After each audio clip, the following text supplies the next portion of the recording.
federal prosecutor says guns don't commit crimes as he slams rogue district attorneys for refusing to recognize the impact of soft on crime policies.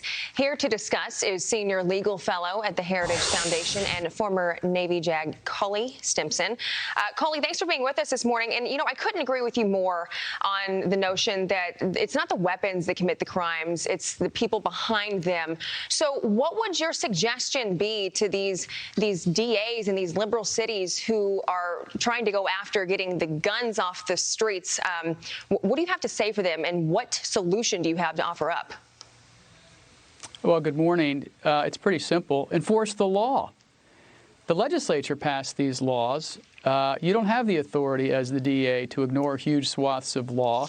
So just do your job as the chief law enforcement officer of your county, and then we'll have a decrease in crime. There's no gun that sits on a table that jumps up and hurts somebody. It's the criminals that commit these crimes. So this whole discussion about stemming the flow of guns is a red herring.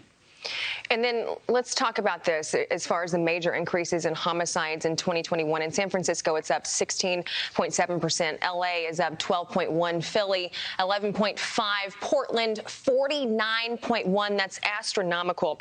Okay, so President Biden, he came to New York City last week, and he was supposed to talk about, you know, solutions to help curb crime and the issues that we're having here. But yet, when he was talking to Mayor Adams, he didn't really offer up any information to help. So what do you suggest that is going on here? Because Biden will not push back against this whole defund the police. He says they don't agree with it, but he's not really doing, his actions say something totally different.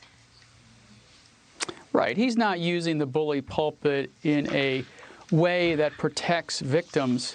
Look, this is a toxic trio, as I said on your network yesterday, of defund the police, demoralize the police, and then you add in the mix of these Soros-backed rogue prosecutors, and you have a recipe for murder, mayhem, and rising crime rates. And it's not a coincidence that the cities you picked, Philadelphia, where Larry Krasner sits, L.A., where George Gascon sits, San Francisco, where Chesa Boudin sits, they're all Soros-backed, funded rogue prosecutors. And they, with impunity, ignore huge categories of crimes. Let me ask a question. What's the difference between D.C.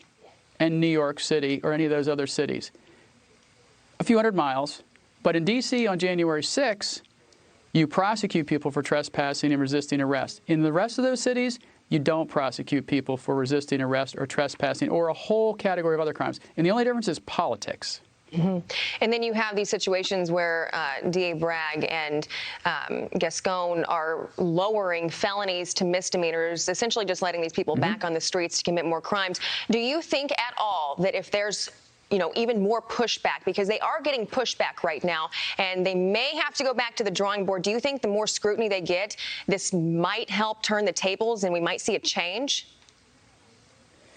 Of course. Unfortunately, your network's one of the only networks that's really covering the spike in crime and the reason for this rise in crime rates. But the problem is that before they change, if they ever do, or they get voted out of office, hopefully, there's going to be thousands and thousands of crimes committed, hundreds of dead bodies all over the streets. And they pretend that the reason they're doing this is because there's systemic racism in the criminal justice system. There isn't.